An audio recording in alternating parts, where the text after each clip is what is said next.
प्रतीक पे मिट्टी तेल डालकर जला के मार दिया जाता है। पंचायत में भरी पंचायत में उसकी बेइज्जती की जाती है। बेइज्जती के बाद उस महिला की इतनी बेइज्जती होती है कि वो सदमे में रहती है। अभी ये तथ्य से निकल कर नहीं आया है सामने कि इसमें मिट्टी तेल किसके द्वारा डाला गया, पर लेकिन सवाल ये उठता है कि मामूली सा विवाद था, बच्चों की लड़ाई में इतनी बड़ी घटना दे दी गई है। यानी कि कानून व्यवस्था का किसी को भय नहीं है।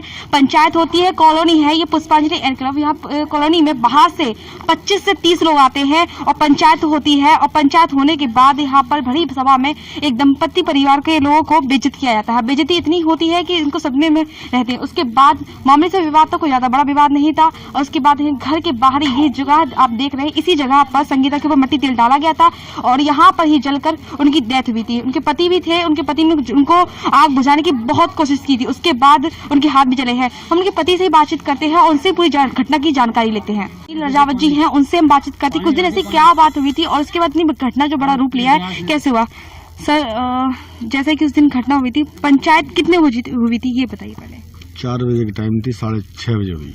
और ये जो संगीता जी के ऊपर जो मिट्टी तेल डाला गया था वो घटना कितने बजे हुई है? 8:30 बजे। 8:30 बजे, एक ही दिन की घटना है। राइट। तो सर, जैसे कि पंचायत हुई तो पंचायत में क्यों आलादा तत्व बाहर से आए थे या फिर कॉलोनी के लोग थे? मीटिंग में कॉलोनी के लोग थे और कॉलोनी के लोग इसलिए गए थे समझौता के लिए। बाहर से आए थे, उनका पता नहीं वो किस उद्देश्य से आए थे, उनकी जानकारी नहीं थी। तो जैसे कि सर, मामले से विवाद था, बच्चों के पीछे लड़ाई थी, तो बच्चों के पीछे इतना विवाद क्या हो गया? क्या पहले से भी कोई दुश्मनी थी क्या? नहीं, कभी नहीं थी, बस कभी ऐसा था नहीं। पीछे भी मतलब ऐसा कुछ था नहीं, मतलब इतनी बड़ा विवाद नहीं था, छोटा सा विवाद था। हरिजन एक्ट लगाकर आपको डराने धमकाने की बात कही। सुनने में आया था कि एक्ट वापस लेने के लिए 10 लाख रुपए की डिमांड की गई थी। 10 लाख की डिमांड की गई थी। फिर बोले कि 5 लाख 2.5 लाख रुपए तो मुझे तुम्हारे ऊपर केस करने की सरकार देगी, तो तुम 2.5 दोनों पति पत्नी में केस है तो 5 लाख दे दो। तो हमारी पत्नी बोली ना हम पे 10 लाख है ना 5 लाख है भैया। तो इस चीज के लिए जो कॉलोनी के लोग गए थे फैसला कराने के लिए, उन्होंने भी डिसएग्री कर दिया, ये सही बात नहीं है। सर, आप रिटायर्ड फौजी भी हैं, कितना टाइम अपने फौज में अपनी सेवा दी है सर? 16 साल। 16 साल में ऐसी स्थिति आज पहली बार देखने को मिली। पत्नी को बचाते बचाते इनके हाथ भी जल गए। आप देख सकते हैं इनके हाथ में भी ये फलक पड़ा हुआ है। 2 बेटे हैं, जुड़वा बच्चे, जिसमें एक बच्चे की तबीयत खराब है और वो अभी दिल्ली में भर्ती भी है। एक बच्चा घर में है। पत्नी का देहांत हो चुका है। अभी पति सदमे में है। सब उनके अभी हाथ जले हुए हैं, पैर में भी फलक पड़े हुए हैं। सर, ऐसे लोगों के लिए आप क्या मैसेज देना चाहते हैं जो हरिजन एक्ट का गलत प्रयोग करके ऐसे सीधे साधे लोगों पर दबाव बनाते हैं?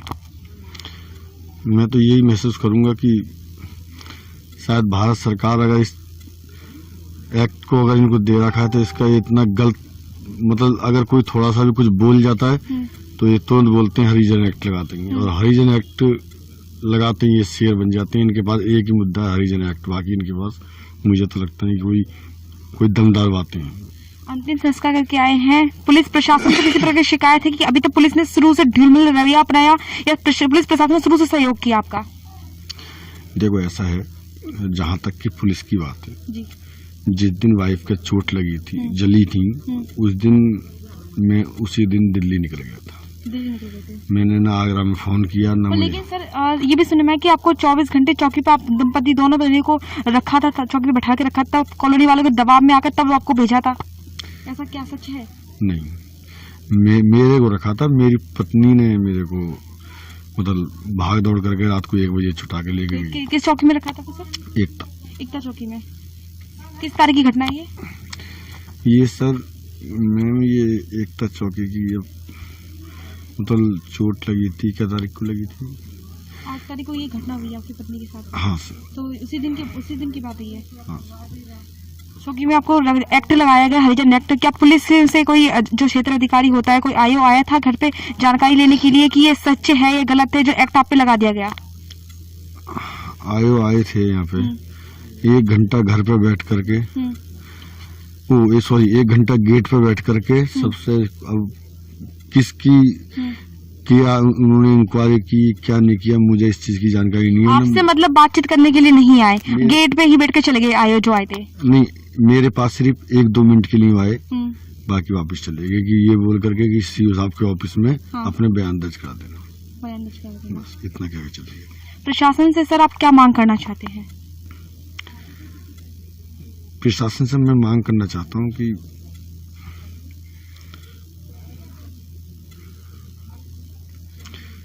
मेरे बच्चों की सुरक्षा,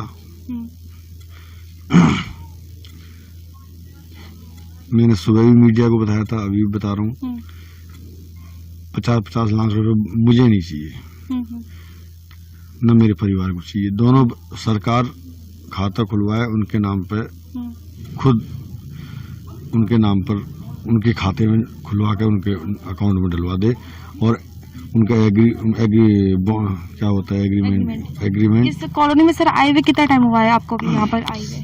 सन 2014। सन 2014, ठीक है।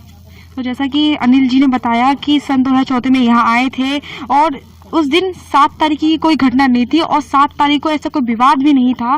सिर्फ इनके भी 2 बच्चे हैं और जो भरत खरे हैं उनका भी 11 साल का लड़का है।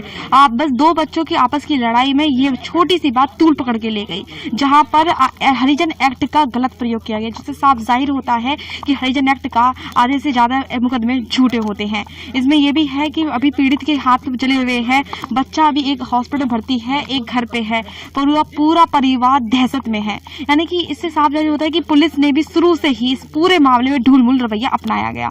इसमें हम बच्चों से भी बातचीत करेंगे, बच्चों से पूरी जानकारी लेंगे, पर लेकिन बात यह है अगर पुलिस शुरू से ही अगर टाइट रहती या शुरू से ही कार्रवाई सही से करती तो आज संगीता हम लोगों के बीच में होती, क्योंकि हरिजन एक्ट लगाने से पहले वो आयो गेट पे बैठ के चले गए और ना ही इनसे बातचीत करना मुनासिब समझा, बिना पूछे बिना जांच करे हरिजन एक्ट लगा दिया गया। ऐसे तमाम ऐसे केस होते हैं जिसमें हरिजन एक्ट की धमकी देकर किसी पर प्रेशर बनाया जाता है, यहाँ पर भी यही हुआ है। तो हम बच्चों से भी बातचीत कर लेते, घर वालों से बातचीत कर लेते कि उस दिन पूरा क्या मामला हुआ, उनसे बातचीत कर लेते हैं। उनसे उस बच्चे से पूछ लेते कि उस दिन पूरा घटना था। बेटा उस दिन लड़ाई किस लिए हुई थी? उस दिन लड़ाई इसलिए हुई थी मम्मी को। आप लोग खेल रहे थे, क्या खेल रहे थे आप लोग उस दिन? हम छुपन छुपाई खेल। छुपन छुपाई। तो छुपन छुपाई में क्या हुआ था, लड़ाई क्यों हो गई? छुपन छुपाई में 4 जने खेल रहे थे। हाँ। उनका नाम बताऊंगा। हाँ। उनका नाम था यूवी, एक तो ध्यान और एक तो मेरा भाई और मैं। हम खेल रहे थे तो छुपन छुपाई। अच्छा, जब छुपन छुपाई में लड़ाई हो गई। छुपन छुपाई में लड़ाई हुई तो हम खेल रहे।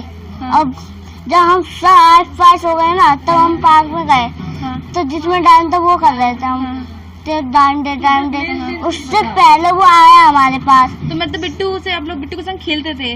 बिट्टू के संग हम खेल नहीं रहे थे, मेरा भाई उसके संग खेलता। अच्छा, भाई खेल रहा तो था। मैं उसको मना करता इसके संग मत खेल। अच्छा। तो बेटा जब वो पार्क में आया ना तब वो हमको पहले धक्का दे के भागने वाला था, इससे पहले मैंने भाग के धक्का दे दिया उसको तेज के, क्योंकि चोट लगी यहाँ पर। हाँ। तो और उसने हमको धक्का दे के तो मैं भी गिरा। जिस दिन मम्मा के ऊपर मिट्टी तेल डाला था आप थे वहाँ पर? हाँ थे। अच्छा, किसने डाला था? खरे अंकल ने। खरे अंकल ने। तो आप घर पे थे? घर पे नहीं, यहीं पे था। यहीं पे थे, यहीं पे डाला था। मम्मी कहाँ थी? यहीं थी, बाहर थी? नहीं थी, यहाँ थी। ठीक है। तो ये है पीयूष जो संगीता का बेटा है, और पीयूष आयुष 2 बच्चे हैं। दोनों ही बच्चे ये खेल रहे थे, बिट्टू जो भरत खरे उनके लड़के के संग, और खेलते वक्त ही दोनों का आपस में छोटी सी मामले से विवाद, धक्का मुक्की हुई और भरत खरे के लड़के के सर में चोट आ गई थी। चोट होने की वजह से माँ बाप भड़क पड़े और लड़ाई हो चुकी थी।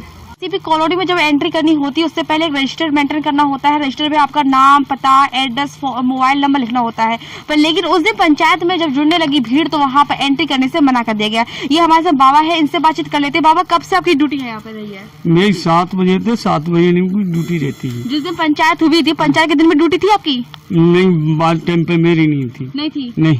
तो जैसे कि रजिस्टर रहता है, रजिस्टर में जो लिखा जाता है, लिखा पढ़ी होती है कि कितने लोग आए, कितने लोग गए, ऐसा कुछ हुआ था?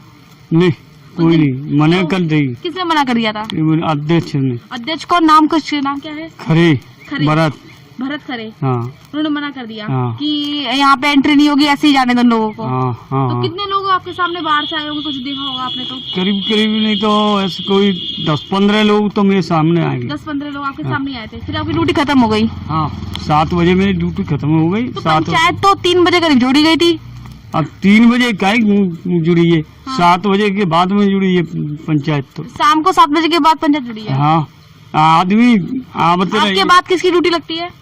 बाकी बाद में और है ना, नाइट वाला। पर लेकिन एंट्री नहीं की गई। नहीं, वो पढ़ा नहीं है। ठीक है। हम ऐसे ही नहीं पढ़े हैं, कम हाँ, पढ़े हैं, करा तो जैसा कि आपने सुना इनसे कि ड्यूटी इनकी नहीं थी और लेकिन जो इनके सामने 15 से 20 लोग अंदर एंट्री कर रहे थे, पर लेकिन किसी का भी नाम भरत खरे ने रजिस्टर में मेंटेन करना मुनासिब नहीं समझा, जिससे साफ जाहिर हो रहा है कि पहले से ही जो दिमाग में खुराफंदी थी ये चल रही थी। लेटेस्ट खबरों से जुड़े रहने के लिए देखें हमारा YouTube चैनल, करें लाइक, शेयर, सब्सक्राइब।